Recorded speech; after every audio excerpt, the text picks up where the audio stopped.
Hello everyone, Merry Christmas. It's Lauren again with Lauren Elizabeth Fine Art, and I help beginner through professional level artists reduce stress while mastering the art of animal art. In this video, as I show you some of the projects I've been working on for my masterclass and my art journal challenge, I'm going to be answering some of your questions that I've been getting in regards to starting an animal art business, or those of you who are aspiring animal artists. And just a reminder, my online animal art journal challenge registration ends on the 28th. That's linked down below. So guys, let's get started.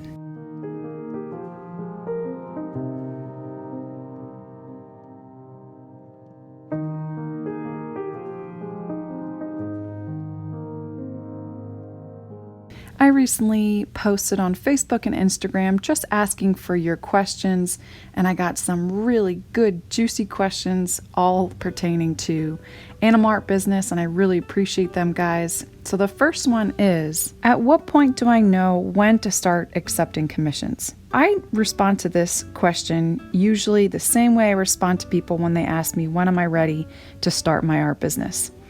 And my response is, when you know you should, but you're terrified. Oftentimes we want to run from our fears, we want to run from things that are scary, but when we dig in and push and really try to do those things that we know we should do, it always ends up good, even though it's very uncomfortable and scary at first, especially at the beginning. I went through some old photos and I was able to find one of my first commissions I've ever done. This isn't my first, but it was one of them. And then here is a commission I recently did for this Christmas. So there's about a 4-year gap here, and it just goes to show you that you have to start somewhere. You're not going to be the greatest starting out. But the great part is you can expect yourself to get so much better year after year as long as you just stick with it. Next question is, how have various art platforms like Etsy worked for you? At the very beginning of my art journey, I was on Etsy, as well as I was taking personal commissions through my Facebook business page.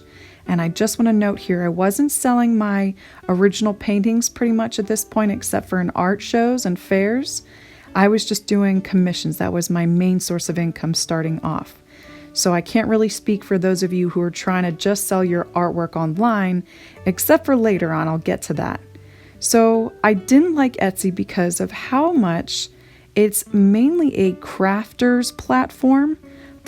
People who are very successful there are more crafters. They're doing these beautiful pieces of jewelry or these home goods. And I feel like expensive fine art or commissions, I don't really think you'll get paid what you're worth on Etsy.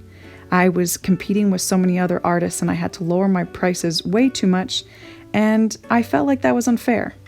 And I also, compared to how I ran my commission process, I didn't like how impersonal it was. When I was doing my own personal commissions, I found that I had way more control over how creative I could be, over my price and what I charged, and also just how I could serve the customer. That's my favorite part. I was just able to really connect and serve that person in the best way that I was designed to do. Now let's fast forward a little bit, and I get hired by Chewy.com to do commissions for them.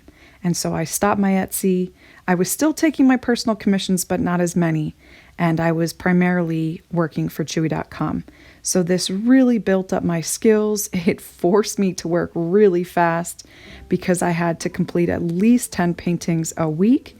And so it was something that really challenged me in a great way, but I also wasn't making what I was worth. And so after all this is said and done, I came to this conclusion that even though it might take me longer to get my name out and to get that exposure, I was willing to put in the time and hard work to create my own name and brand, and just to market in my own way instead of going on these large platforms and getting people coming in through that source. So as I was working for Chewy.com, as well as various part-time and full-time jobs, and also building up my own personal business, I was working on designing an online masterclass that's called the Online Animal Art Masterclass. This is also when I was learning how to print my artwork from home, because I wanted to also print my artwork from home and teach my animal art paintings online. So that was just a really busy year. It's also when I was pregnant. But then once I had little Anna Grace, I realized how challenging and frustrating it was to ship out all these prints each month. And I really didn't like it. It robbed me of joy. Some artists just love doing that, packaging and labeling and putting all their work together and mailing it off, but I just don't like it. I don't know why. I find it a very taxing experience and I dread it each time. So now I only do that for my Stallion Tier Masterclass students, and I transitioned to Redbubble. So my long-term goal has also been to accessorize my art so I can put it on mugs or posters or clothing. And Redbubble has really allowed me to do that.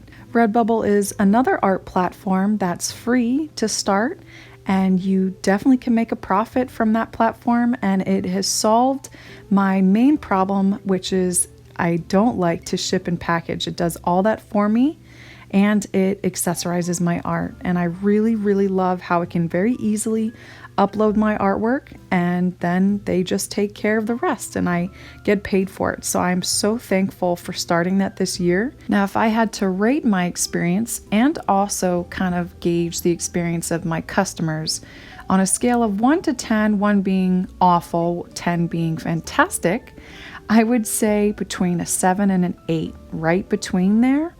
I'm very happy with how simple it is for the customer and the artist. I also really like the customer service. However, I'm not super fond of some of the quality of some of these accessories. Sometimes the stickers are hard to peel off. Sometimes the t-shirts turn out a little too dark. But in all, I am very happy with the art prints that I've gotten. You can get canvas prints, metal prints, regular paper prints, and posters.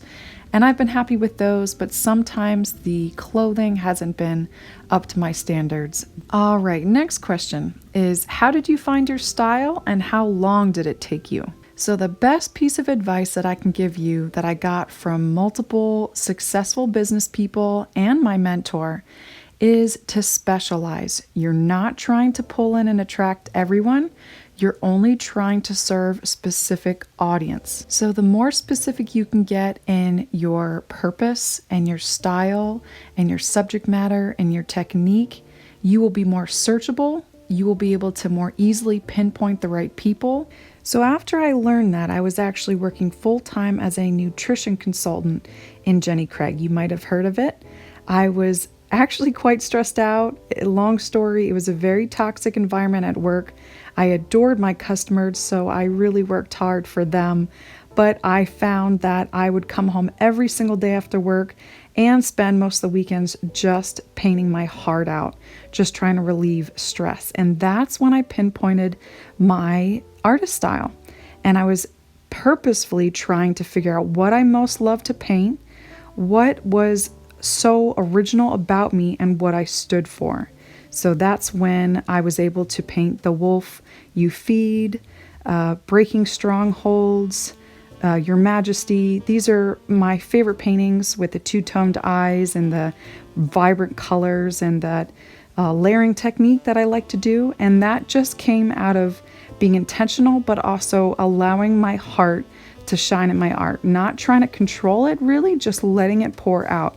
And it was probably the hardest time in my life because I was under so much pressure and stress. I'm not entirely sure how long that took me. I just know that I gained some wisdom and I also just let go of comparisons. And those two things really just guided me and led me to my artist style, which is constantly changing, guys. I like to make some paintings more realistic, some paintings, as you can see, more abstract, like this butterfly. I have a lot of wiggle room with animal art and lots of color and acrylic paint and my layering technique. You want to do something that you really enjoy, but also gives you that wiggle room so you can be spontaneous. All right, guys, there are still so many questions that I have yet to answer from that last post on social media. So I'm going to make more videos on these questions, answering them for you. But leave any further questions in the comments below. I'm happy to answer them for you. I also want to wish you a Merry Christmas. Whatever this holiday brings, I just pray that you can focus on the color and not the darkness. And if this was helpful, make sure you subscribe for more animal painting tutorials for stress relief. I'll see you next week, guys. Have a wonderful day. Bye.